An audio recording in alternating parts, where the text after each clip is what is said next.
Viticulture, adventure games, and tiny bird garden. This is Staying In. I can say that it's got to the stage now where I'm just inventing sports at the moment. Inventing sports. We had some rain recently, and so I've had to basically move kind of outdoor activities indoors. So is that inventing, or is that just repurposing? Well, no. I didn't invent indoor sports. I wouldn't go that far. I was saying there's a difference in inventing and adapting. Well, Dan, I'll take you through it. I've basically been me and my partner just before coming onto the microphone just had a quick round of slipper badminton. I hardly knew her. And it hasn't. I mean, that's the first time I said the name of it out loud because we didn't really need to give it a name. It was more the case of Slipmington. Yep, there we go. That's patent pending. So, what are you using as the cock? Balloons. We're using balloons. Balloons? Balloons. But hang on. Did you have balloons before playing, or have you bought balloons for Slipmington? I think we know the answer. No, we had them beforehand. It was Veronica's birthday a few months ago, and the balloons have not gone down. So occasionally, when I'm working, I'll feel a balloon hit me in the back of the head, which means that means that the game has begun.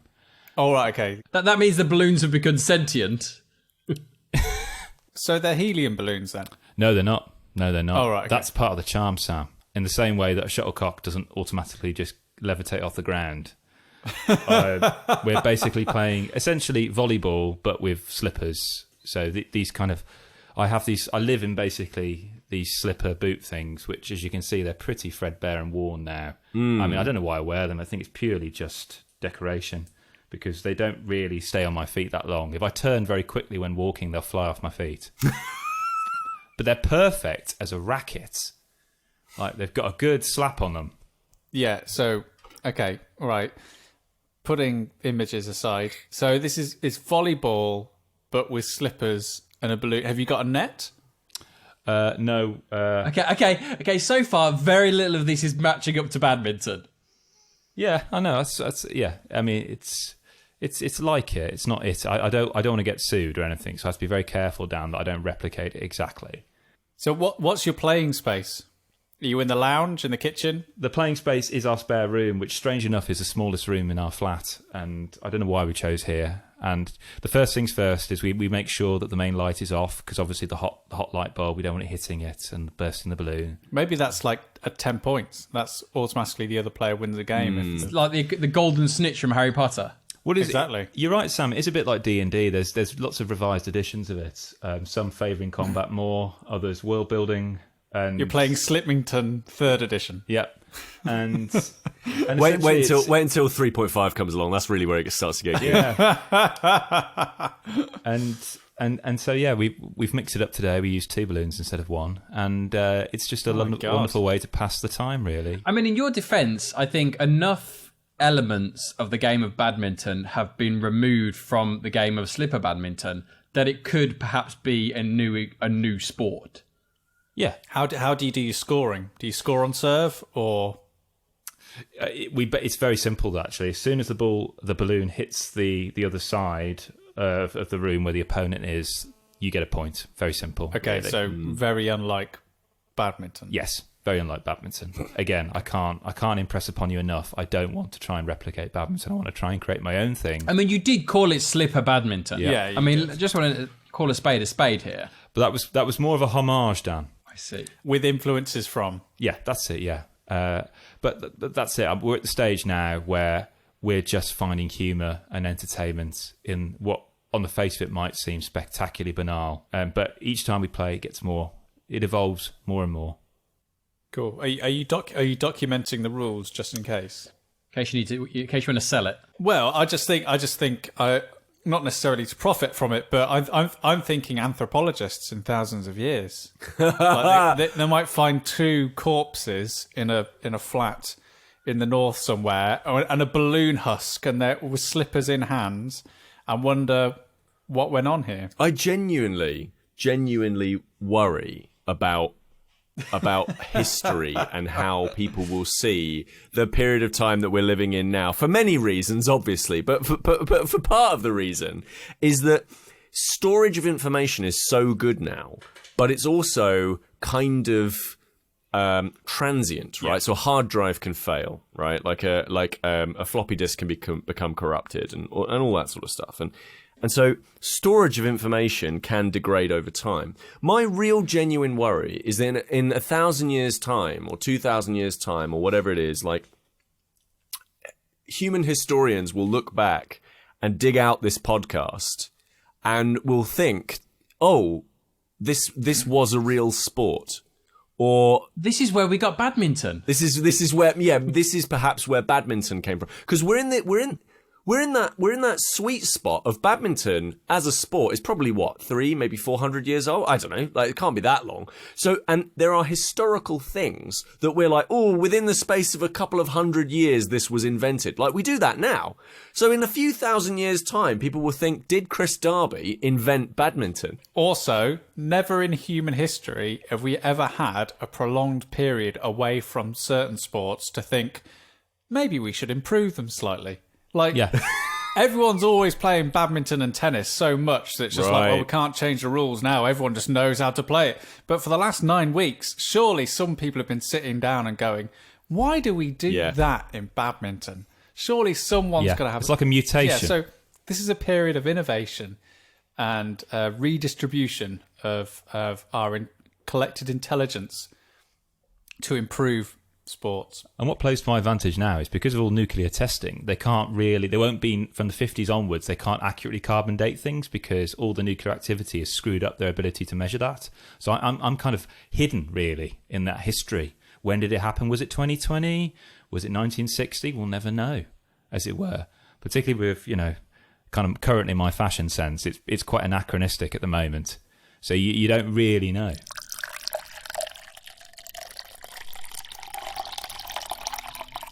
Well, you've been reinventing sport. I've been finally cooking some classics.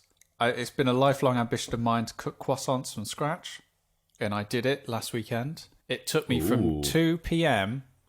on a Saturday until 9:30 on a Sunday to make them, but I did it. Both of them. And they were very, very good, actually. Well, congratulations on that. Like, why have you always wanted to do croissants? Like, what spurned on just doing it? I've always wanted to. I've just generally always wanted to make them. Just being interested in baking as a process, and I've always known that they're very difficult and time consuming to make. So that's the thing that's always put me off. And so just generally having a little more time to be able to dedicate to stuff and know that I can do it. And also, I think it's also little things to help bring the family together as well, because it's kind of like, I've made 14 croissants. Who wants some? So early on Sunday morning, I was driving the car with like piles of croissants, delivering them to family members around the village, like leaving them on doorsteps, ringing the bells, and like walking away. Oh, the croissant fairy has been. The croissant man has been here. Oh, I like the idea, almost like an ice cream van, but it plays like the French national anthem, like in a little jingly way. I will get the kazoo out, but I got told off last time, and rightly so.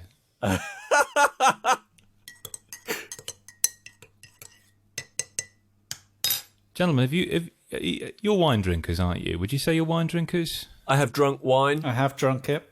I also have drunk wine, but I would not in any way consider myself any kind of in any way knowledgeable on the subject. I feel like I've only ever drunk it properly once. Interesting. So was it through your nose or like in your ears or something? Suppository. I know enough about wine to know like a couple of like colours, things that I like about it, and I generally have preference, but I wouldn't know anything about. Like, I know the word terroir, but I don't really know the difference between a Chardonnay and a Zinfandel. Okay. So you don't have any kind of preference in types of wine you like to drink, say? Oh, yeah. Vouvray. Vouvray is my absolute favourite. Vouvray demi-sec. Why does it sound like it's just made up when you say it? What? Hang on. Is that a brand or? No. Vouvray is a region. Demi-sec means sort of semi-sweet. The Vouvray region of France is. I think it's France. Must be France. I'm sure it's France. So I was in Paris, and we went on a food tour, Alex and I, and we met this really nice guy, and he basically was the tour guide, and he sort of took us around Paris. His name was PJ, and he knew everyone. He knew absolutely everyone in Paris, it seemed, because he'd be like, "Hey, I'm going to come into your shop and get some chocolates." And the people in the chocolate store would be like, "Yeah, come on in, PJ." And like, PJ was great. And he was very good at, that classic kind of you're abroad and people find out that you're British thing. He was very good at that because he did basically just absolutely rip the piss out of myself and Alex for the entire 4 hours until he found out that two of the other guests on the thing were American, in which case the focus went lasered straight towards the Americans, and we were like, oh, thank God. Yeah, it was great, and he was telling us all about it, and he showed us Vouvray demi-sec, and he was like, "This is the good one," and we were like, "Oh!" Yeah, I'm just having a look at it now. Oh, 18 quid a bottle, bloody hell! Oh, that's nothing, mate. Come on, isn't it? No, not for a bottle of wine. Like, you're going to enjoy it over a couple of nights. No, that's a good bottle of wine. It's an all right bottle of wine. It's not Lambrini. I'm not saying it's an excellent bottle of wine, Yeah. but that's a good bottle of wine. You could have a drinkable bottle of wine for much cheaper than that. No, you couldn't. Yes, you could.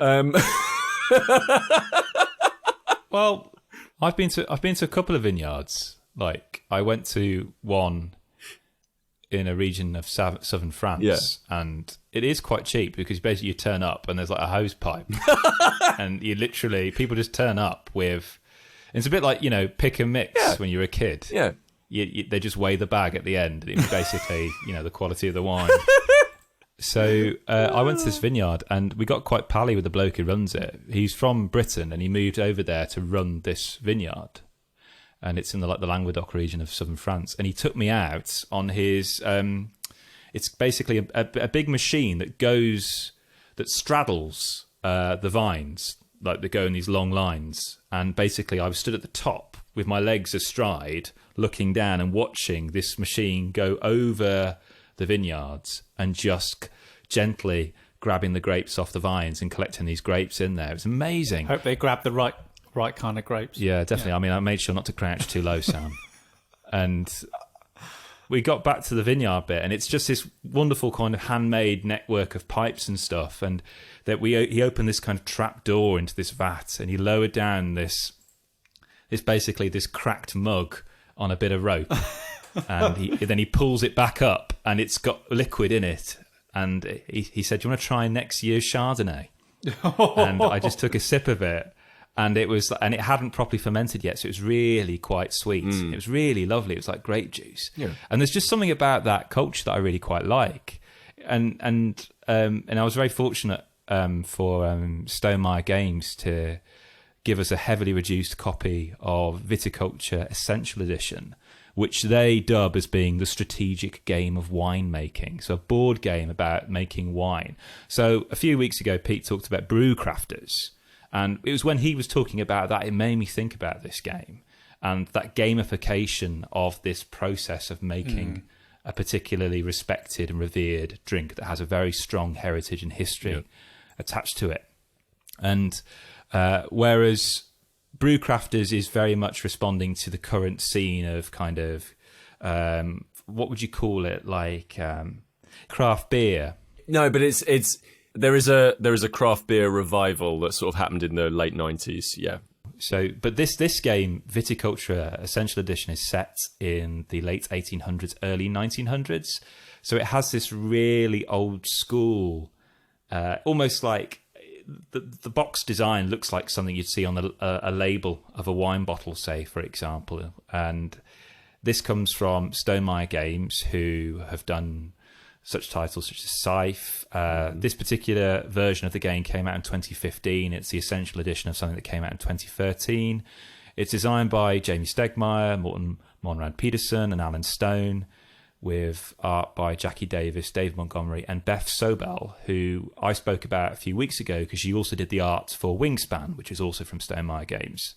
So there's this lovely little through line there, which I quite like. And it's a worker placement game, but it's also concerning itself with hand management. And you, as the player, you've inherited a vineyard. Basically, an aging relative of yours has left you this vineyard, and you turn up there, and you've basically got the bare bones of a vineyard. You've got a very tiny cellar.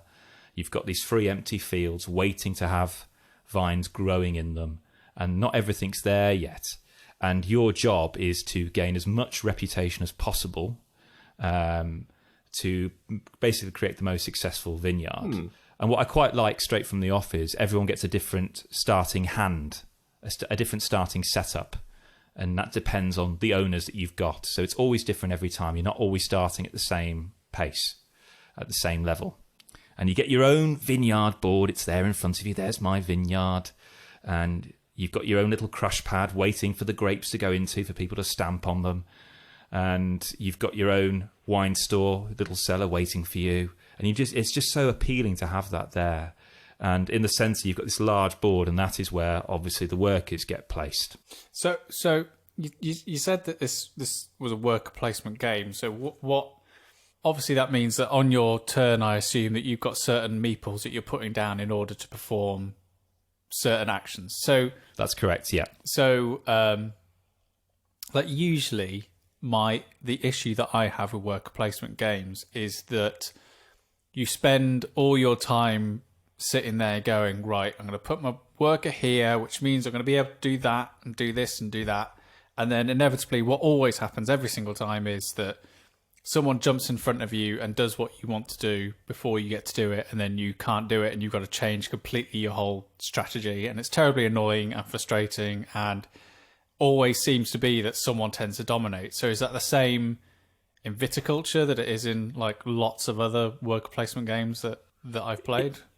I think it used to be in the original edition, but one thing they introduced in the Essential Edition, which I think the player was the part was here, but it didn't have the same rules, is what they call the El Grande worker, which is basically a giant worker who essentially can go anywhere. You've got one of them per year, but essentially, Sam, they muscle in. So even if the slots are all filled, you can just plonk your El Grande worker there, and it ruins that kind of stress. Because I absolutely agree with you. That is my annoyance often with worker placement games. I'm sat there thinking, well, there's no point in me strategizing. I'm the last one to go this round. I might as well just wait to see what happens, because I'm just going to get my hopes up and somebody's just going to take my place, and I'm going to get really frustrated. You don't have that here. Yeah, or like me, you spend all your time thinking about what can I pick that's really going to annoy the person I'm playing with? Like, what do they want? Yeah. And what I quite like about this is that it really does, and it sounds a very silly thing to say because I've never run a vineyard, but it has these lovely little touches of the everyday goings-on of a vineyard that it could have just ignored and focused on the winemaking, but it chooses to put in there and make them a place for your worker to go. So, for example, if I'm short on cash, I can go to one bit on the board, and it's just I get some money, but it's basically I've given a member of the public a tour around the vineyard. Oh. And it's just really quite lovely. You think, oh yeah, here, this is my vineyard. It's really quite nice. So after we've had spring and we've decided who's getting up when, then that is the player order for that year, basically. Then summer, this is where you start putting your meeples out on the board. So I can choose to get new vines to put in my field and plant them, to build structures that will facilitate certain types of grape to grow, like trellises, say, for example. Or I can play visitors cards who these people have turned up for the summer as a one-off to help me and give me a little bit of a bonus, a little bit of a boost, say, for example. So, you know, I place these vine cards, I flip them over and I put them on my field physically, and they slot there, they tessellate really neatly there. And I should say that all the cards here are neatly colour-coded, so you can easily tell what season's which. There's no confusion. It's this beautiful, beautiful, relaxing pace attached to it. And then we shift into the autumn phase, which is where you basically pick a card from either the summer visitor deck or the winter visitor deck, depending on whether you want to focus on your next year in growing more grapes or harvesting them. So it's very simple, very clear cut, a very easy game to follow. And then in the winter, the workers you've got left, this is where you're putting them in another part of the board, which is just devoted to the harvesting of the grapes. This is where you take the grapes out of the field, if you feel they're ready yet, and put them on your crush pad. And you've got these lovely little half, almost like these kind of half lenses or discs, they look like. And they're transparent, but when you put them on the grape symbol, it suddenly looks like a grape. And there's something quite nice about that. What do you mean when you think the grape is ready? So is there like an aging mechanic? Yes. So in the crush pad, you've got like a scale going from 1 upwards. So the number of the grape you've got in your field automatically goes straight across into the exact same number. So you don't need to do GCSE maths like you do in Seven Wonders. The same number you get in the field correlates straight across to the number in your crush pad, and equally whatever's in the crush pad will later go into your wine cellar. And there's something so satisfying about taking the grapes out of the field, crushing them in the pad, moving them across to the wine cellar, and then blending them if you want to. And again, the maths of that is very simple. You'd blend them neatly into maybe a sparkling wine, say, for example, or a blush, and then you cash them in. This is definitely reminding me of Brewcrafters. Like it's not just in the fact that it's making booze as a sort of worker placement game, but it also just feels like thematically, as in terms of like how close it is to the theme.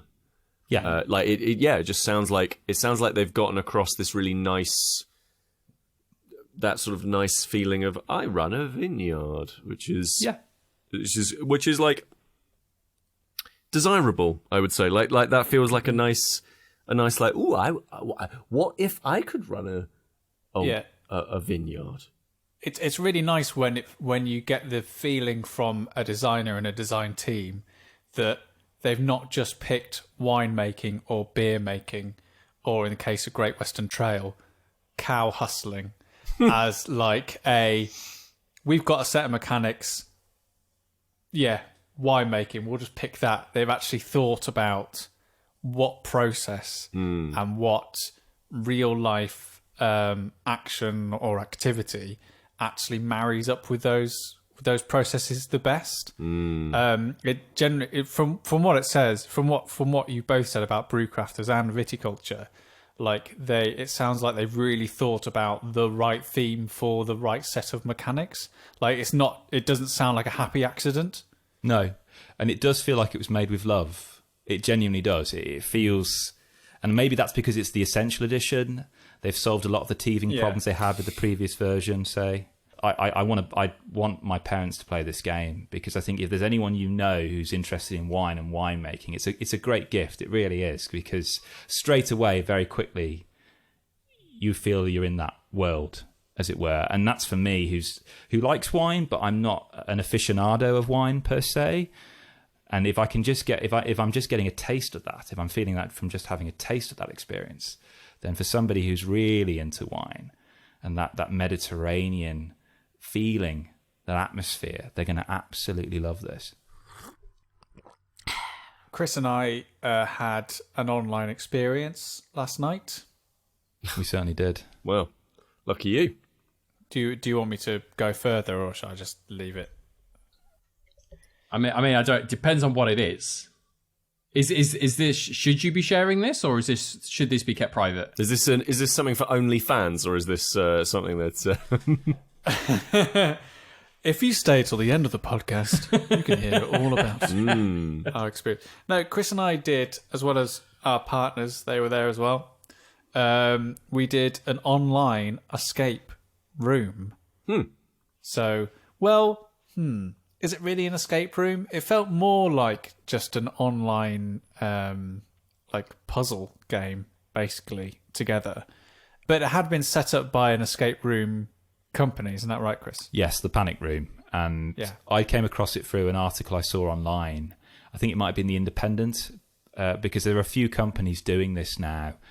Some of them are just people doing it for fun. Others are genuine escape room companies who, at the moment, obviously have not got physical people in the space escaping from their rooms, so they've actually moved a lot of their work online into the digital realm. So, for example, an escape room in Durham has put one of theirs on for free, which is Mr. X. So I think they may have actually just created it for online. This is a paid game we played, and it was the Sherlock Holmes themed game we played, which was around 15 quid. But if you think about what your average cinema ticket costs... Or even your average escape room. Exactly. Is that 15 quid each? 15 quid for everyone. Ooh. Everyone. And I've got that code now, which I'm allowed to share. I got it for life. And obviously, I'd encourage anyone to go out and support the organisation. But for just £13, Kris will sell you that code. And so, but yeah, and they've basically taken one of their escape rooms and put it online. Cool. And it was really good, wasn't it, Sam? We were quite surprised, actually, by the production values of it. Yeah, so it started off with like this YouTube video explaining like the prologue and the story and a bit of an explanation of like how the game actually plays. And then it was a lot. If you played Sherlock Holmes Consulting Detective, you'd be very familiar with the kind of how it worked as a game. We were essentially trying to track down Sherlock Holmes, and in the process of doing so, we were following his steps as he was also working his way through this particular mystery. So every puzzle page we'd meet a certain character in the story, and they that would be partnered or accompanied with some dialogue by an actor, and then there would be a puzzle, and we'd have to find like maybe an address in London, or we'd have to find a certain character or a code to put in connected with that puzzle. And some of the puzzles were really interesting. It was, I think if it was any more than the four of us, there would have been too many people, because that particular escape room that we did was extremely linear. So one of the things I love about escape rooms is that there's room enough for people to go and work on something whilst you're concentrating on one specific puzzle. Whereas here, it's kind of like we're all staring at the same thing. And what tended to happen was Kris and Veronica had solved it, and Lisa and I were just along for the ride, or the other way around. There's very rarely moments where we were actually collaborating on the puzzles. And that's not to degrade the puzzles themselves. It's just more about like how the experience is when you're virtually doing it. I don't know how you would be able to simulate like working on two puzzles at once. But yeah, but other than that, we all four of us came away from it like really satisfied that we'd had like, you know, we really felt like we'd worked through something and achieved something, which is always what you want to feel when you leave an escape room or do something like that you've actually got there on your own steam. Yeah, that was from the Panic Room Online. So that is Alex and Monique Souter, or Souter. I apologise for mispronouncing your name there. But they did a really good job. I didn't tell you this, Sam, but it gives you the option to download the soundtrack. They created a little soundtrack for you to have in the background as you're playing, which is always a good thing, which is lovely. That would have been great. But yeah, I'm definitely going to be going back to them. And I think it's just a great way to entertain ourselves at the moment, really.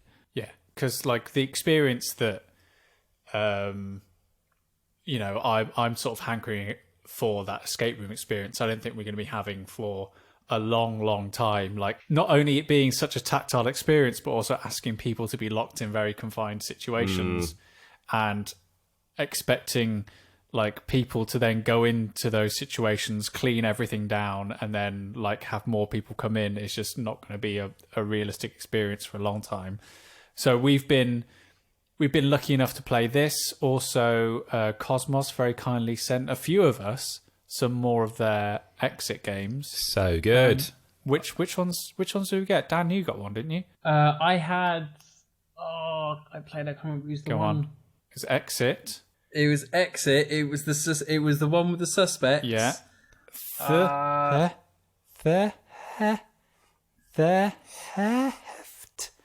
Theft on the.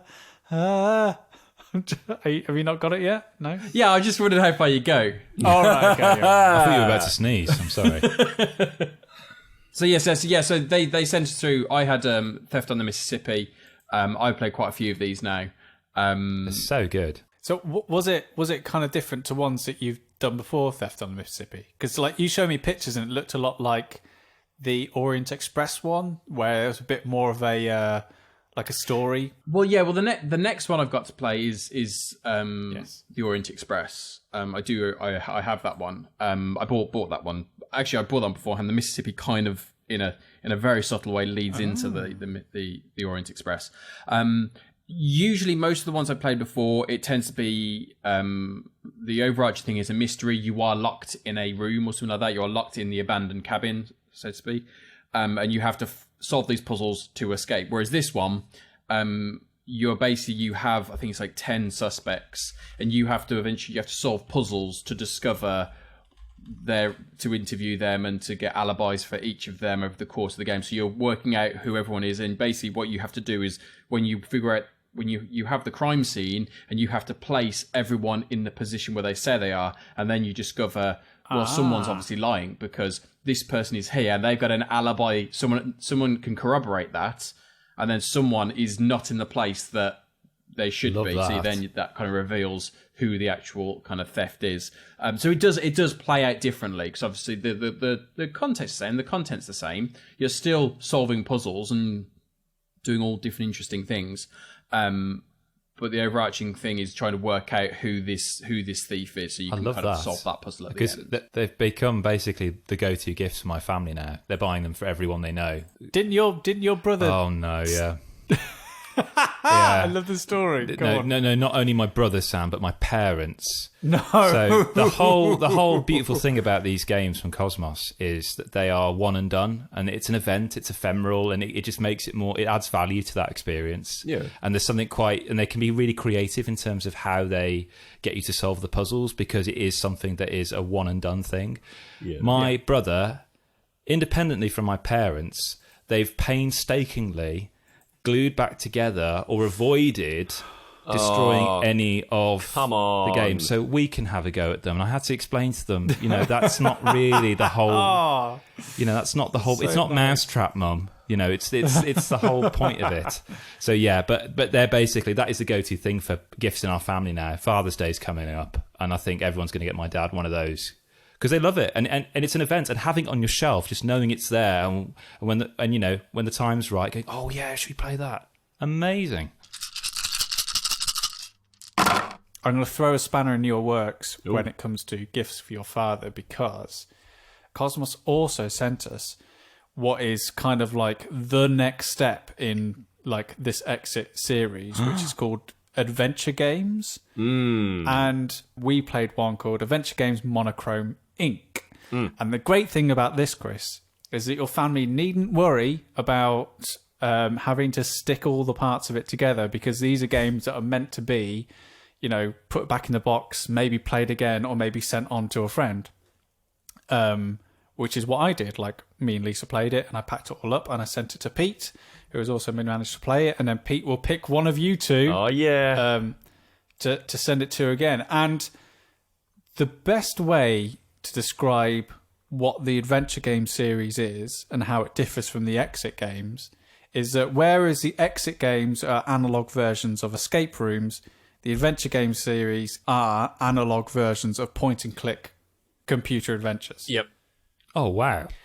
And when I first heard that, I was exceptionally skeptical about how you would indeed pull this off, like how the games would feel. I just thought that they would be extended, like escape room games. I just thought that was going to be the whole thing. And these are just bigger box versions of those games that we've all played and loved before. But this genuinely feels, did for me, like a fresh and new experience. And both Lisa and I came away from it really impressed about how much fun we'd had, like how challenging it was, how atmospheric and thematic like the whole experience was. It's really very good. And like, if you've ever played or loved a point and click adventure, which is why I sent this to Pete straight off the bat, because I know that's kind of his bag and he'd be probably the best person to judge. Like, it really recreates that feeling of like point and clicking. Yeah. Like, even down to like the exasperation where Lisa and I would be in rooms going, right, let's combine this with this. No, right, combine this with this and that with that. Yeah. Right, yes, we finally got something. Right, on to the next thing. Yeah, completely. Like, that game is yeah, it is so point and click at times that you do that classic, like, what if I were to rub this item against this item?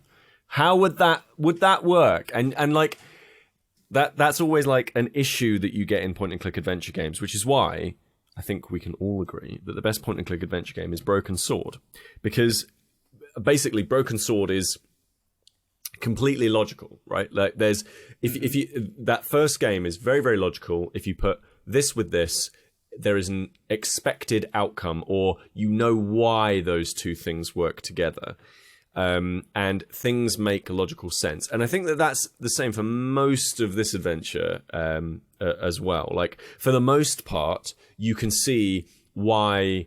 The example that they give, and I don't want to spoil any of the game, but the example that they give in the rulebook is if you combine the milk with the cat bowl, then that will produce milk in a cat bowl, and you can use that on the cat, for example. I think that's in the rulebook. It's a can opener with a can of cat food. There you go, can opener, cat food, and you can see how logically that would work out. And I think that for the most part it does do that, and that's when that game is at its best. So Alex and I played this together as a duo going through it, and there isn't really a sense of competition to it, which I think is good. Again, it feels very thematic, the one that we played, because it had elevators and towers, and so you visited different levels and different rooms within that space. So when you saw it all laid out on the table, it looked really cool. Seeing like different, rooms and stuff was really, really like neat. And the cards are initially all face down in the tower. So when you get into the elevator and you go up to floor 4, you actually have to flip the card over, and then you read out a paragraph from within the book. Or if you're smart, unlike us, you use the you use the app, and we'll get to that in a second. And basically, there's a piece of text which explains, this is what you're doing, this is what you see, a bit of like a narrative hook, much more of a narrative hook, I would say, than the other Cosmos games, like Escape the Room games. This one really does feel much more of a story. And you do make choices in the game that do have an effect later on. One of the things that I found that was really interesting is there's it's touted very proudly on the box that there's, quote, a save function in the game. Which is really, like that. It's really clever. Like, I mean, it is basically just take a photo of where the game is, which is fine. Like, but it's very clever and well thought out. And we played the whole thing in one sitting, because like we couldn't stop really. Because it's meant to be broken up into 3 acts. Yeah. So there's points within the adventure where it goes, you've reached the end of this act now, feel free to... And it knows that at that point, if you were to take a picture of it, it'll be quite clean and easy to set back up again. Yeah. And in fact, the game comes with two baggies or one baggies, which is essentially your save files, where you put everything in the baggie that you want to save from each section, so you can like put your decks, your hand of items in one baggie and then put your locations in the other. So it's like that's your save file. So they've really like thought about that kind of thing. But yeah, like you, Pete, we loved it so much that we played You just go straight through 3 acts. Yeah. And each act is about an hour long, so we just like did a whole like 3 hours in one afternoon. Yeah. And Sam, because obviously like the escape room games, I can imagine, because I know Lisa's got experience of doing lots of escape rooms. Yeah. She hasn't got much of a background, I don't think, in point and click adventures. Was it as intuitive for her stepping into this? Did it feel like anything else that she'd played before? No, but each thing that you can interact with has a certain symbol attached to it, like a fingerprint or like a little hacker scanner or like a little audio waveform. So you already know before you go to explore it what kind of thing that you're interacting with. Yeah. And there's lovely like thematic touches. So I played one of the characters who was a hacker. So I immediately went up to this hack point and tried to, I tested my luck on it and tried to hack into it. And I got the combination of things wrong. And the game was able to replicate the fact that that the company that we were trying to infiltrate had remembered my fingerprint. So whenever I interacted with any icon that had a fingerprint on it, the alarm level of the game would rise. Yeah. So everything in the game is so neatly set out, and the iconography on it is really easy to learn, that even if you don't have much experience with point-and-click adventures, you quickly learn about what things you can and can't interact with. And also, because of the range of characters that you can play, that are all really super diverse and different and interesting, they're, depending on which character you will choose, also dictates how you will interact with the environments. There's a thief who will crack into safes. There's a hacker who will use computers, and there's other characters who interact with the world in different ways and will solve puzzles in different ways. Yeah.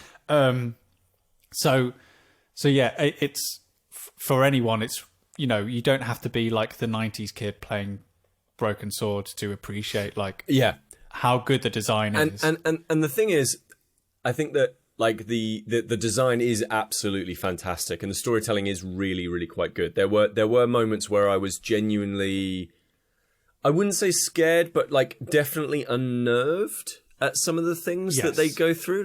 There's definitely bits in it that, for me, the best kind of some of the best horror fiction, the stuff that just sort of sits with you for a bit. And I wouldn't say that it's a horror game, but it's certainly a thing where every once in a while there'll be a piece of imagery that will sit with you. It's not, and again, I don't want to give anything away, but it isn't horrific, it isn't gratuitous, but it is also not something that I would show a 12-year-old kid. It's maybe slightly older would be probably a little bit better. Are you saying my 2-year-old isn't quite ready? I mean, I'd say your 2-year-old wouldn't have a clue what's going on. They'll be fine. Don't worry about that. He's playing Quirkle, Pete. Don't worry. Yeah, he's playing Quirkle. Yeah, he's all right. Yeah. It's true. But the thing with it is, like I say, the narrative is really, really cool, and we so as I say, we actually read from the book, and there's a narrative book in it in which you go to, find this entry, you go to that entry and you read out the entry. It's kind of it's kind of like the Sherlock Holmes consulting detective in that way. And it's good. It really is good at moving the story forward. However, one slight issue is that if you end up with a puzzle in which the number that you need to land on is always going to be similar to a wrong answer. So, for example, there's a thing where it's let's say, for example, it's 200 or something like that. There'll be the answer will either be 200, 201, 202, 203, something along those lines, right? Just making something up, but that kind of thing. And the problem with that is that if you then look that up and you got the wrong answer, the way that the game tells you that you've got the wrong answer or you haven't been able to put something together very often is that it just doesn't have an entry. And so you'll accidentally, let's say, for example, you needed 201, but you decided you went for 202. You'll try and you'll look up 202. It won't be there, but you'll very easily see, 201's there though. And so it literally happened to me, I think, twice over the course of 3 or 4 hours, which I think is an incredible feat of design that it didn't happen more. But the way that you get around that is really smart, and that's basically you download the app, which reads which basically just reads the whole thing to you. You put numbers in, and then it'll tell you whether or not you're anywhere near to what it is that you should be doing. So that sounds great. It's really nice. Expect it through one of your front doors soon. We'll find out who Pete's favourite is, depending on who gets it first. Oh, crap.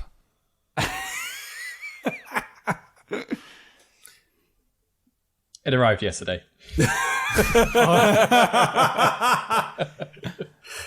Well, we all know. So I've been playing Tiny Bird Garden, and it's this to me is like it's the toyetic clicker that I didn't know that I wanted. So like the clicker games, like Cookie Clicker is the famous one, but there's a whole bunch of them. Where basically you just tap the screen and then money goes up, and Adventure Capitalist is a good one as well. But like in this one, what you do is you get feathers, that's your currency, and then you buy toys, and you have a little garden. And in the garden, you put these toys down, which you bought from the shop, these little feathers, and then you wait after you've filled up the birdseed feeder, and then these little cartoon birds flap into the garden. And then there's a little speech bubble that comes out of their heads, and then you tap on them, and then they say something quite nice and life affirming, like "I really like this garden," or "I would totally come on a date here," or sometimes you just got to look after yourself. So they turn up to your garden, and then after a while they leave because they've eaten the birdseed and they've played with the toys, and they leave feathers for you. And then with these feathers you buy more toys. Except for sometimes once you've filled your garden with toys, then you can buy treats. And you can give the animals you can give these birds the treats, and then they'll like you more. And then you'll grow this little heart bar that they have, and they'll like you more and more and more. And then you put more seed down because the seed goes down over time. And then they come back, and then you give them a hat, which you can buy from the shop. So you can buy them hats, and these hats are like little bow ties that they put on their head, little things that they put around their necks as well, like little ties that you can put on them. The reason that I've kind of enjoyed it is that it's just so. I kept looking, I kept playing it, and kept thinking, "Where's the game? Where's the game in this thing? Like, why? Where's the score? Where's the competition?" And then after a while, it clicks, and you're like, "No, it's just a nice game about birds that visit your garden, and it's just a nice little toy where you just see the nice writing that some writer put in and the nice art that some nice artist put in. And like it all just sort of clicks together in a totally serviceable way. Like there isn't anything technically fancy about it. I mean, there's some really cool stuff about like, you know, it's got like cloud save so you can have the Android version talk to the PC version. In the PC version, you get like 3 or 4 little mini games that you can play that are just kind of very simple, like Match 3 and like memory games and stuff like that. Literally just time wasters, complete time wasters. But again, you just come away from it and like, you know, you play this time waster for a little bit and then you go back to your garden and you realise some birds have turned up and you're like, oh, cool, look, there's Trevor. There he is, enjoying... I've been playing it for a bit as well. And it's very, very, like, the way you said it as well, it is quite disconcerting in the way that it looks, the art aesthetic, everything about it, sort of the audience it's aiming for, it feels like one of those predatory mobile games, especially because I'm playing the mobile version, not the PC deluxe version. But you know, it's got everything's like got 2 different types of currency, got a little shop where you buy things, like buy these treats and these toys, and like different types of, you can get different types of bird feeder. There's like whistles that you can buy to instantly make birds appear in your garden. This is all setting off alarm bells. It should, and stuff like that should, yeah. I thought, my God, this is, you know. Oh my God, Pete, what are you doing? Yeah, it's going to be like, press a button and it's going to be like, now building your first toy. This will be built in 4 minutes, 10 seconds. To build it now, use one of the glittery feathers. But it's got none of that. There's none of this this present in the game. At no point has it ever urged me or encouraged me to get to buy any other currency at all. The worst thing it does is it has every once in a while there'll be an interstitial ad. So you'll play it a bunch and then a little ad will come up and you'll have to wait 5 seconds to cancel the ad. And then basically you come out of that. And also, by the way, you can turn all that stuff off. Like, you can pay to remove the ads forever. Yeah. It also, I believe, has an IAP purchase limit. So it actually stops you purchasing beyond a certain period and just unlocks. Basically there is a full game unlock for the Android version, which is just like, yep, cool, that's everything. Like, you can't spend anymore. Like, it's brilliant. Yeah, Tiny Bird Garden just feels... I think the pervading feeling that I've got when I've sort of dipped in and played it is almost the same feedback loop that I got when I played Kind Words. And you can go back to a previous episode and hear the incredible things I've got to say about Kind Words and how I think it's like, it's, you know, the game of the moment and has helped my mental health no end. But if that kind of interaction with the game is off-putting, as in terms of like you don't feel comfortable engaging and sharing your thoughts and feelings and questions with an otherwise anonymous social media, and I completely understand that, then you can get that same sort of feeling with Tiny Bird Garden. Yeah. And it's that feeling of, in exactly the same Kind Words, of putting something out there, in this case, treats and toys, having people who you might never see, because in Tiny Bird Garden, most of the time I get a notification that my bird seed has finished. There's no birds in the garden because there's no bird seed there, but they've all left me these little thank yous saying, "Oh, I really enjoyed visiting your garden. I had a great time." Like, and each bird has a little sort of a thank you or a personalized saying that they say when they come and visit your garden. And Kind Words is exactly the same. Like, you put a message out there and people you don't know who will never see will send you a message back, and there is no direct way to reward that experience other than being able to say thanks. And it feels like it has that same kind of loop. And they managed to put so much personality into the birds that it generally does feel rewarding when they do say, like, thank you.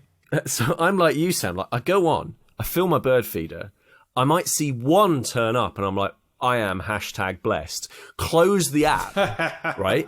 And then like close the app, and then it's like, oh, by the way, all the seeds gone. You go back, and as you say, you get like 15 different messages from all these different birds. Mm-hmm. You never saw them, but you think, oh, brilliant. Well, I'll put some more feed out then. Yeah. Because it's all gone. All the feed's gone. Okay, well, all the feed's gone. Well, obviously, I'll go out and do it again. And it's that being nice and not expecting a direct reward, it like in a gameplay sense. You know, you're not leveling up. You're just doing it. Like, yeah, it's the same, as I say, the same niceties you get with, you know, Kind Words. It's the same nice that you get with things like the mainline Animal Crossings. You know, any other game where there's just a feeling, an overall feeling of positivity rather than overall feeling of competition or grimness, which I think is, refreshing.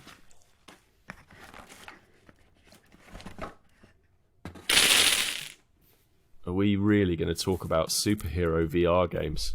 Surely, Dan, the worst combination of things that could ever exist. Superhero games and VR games in one. Depends on the superhero, doesn't it? Oh, does it though? Like, there are some good Batman games, but there are some dreadful Batman games. So what would you say are the good Batman games? I would say I would say all the movie tie-ins are beyond reproach. They're so good. No, I mean, yeah, obviously, like the Arkham series is good. I would even go so far as saying the Origins Arkham game is a shame what Rocksteady did to the Arkham Origins. Like, that game was good. So surely, as you say, there have been some awful Batman games, and then Rocksteady made a series of good Batman games. Yes. So surely when Rocksteady make a VR Batman game, that's worth paying attention to, as opposed to just dismissing it out of hand. I would say that alarm bells are still ringing, Dan. I don't want to go too much into the story of it because I don't want to give anything away. What I will say is that it plays in on those the key areas of the Arkham games that work really well. That investigation, the kind of the visual side of investigating a scene. There's a bit where you have to investigate a crime scene, and you have to kind of rewind it and play it back and see, and you kind of you have to turn the controller in the same way that Doctor Strange does in the Marvel films. He turns his hand and he turns back time. It's that kind of controlling of time. Love that. Exactly. It's all really, really nice. There's not quite enough of it overall because it's a short game. The kind of game pretty much is done within like an hour and a half.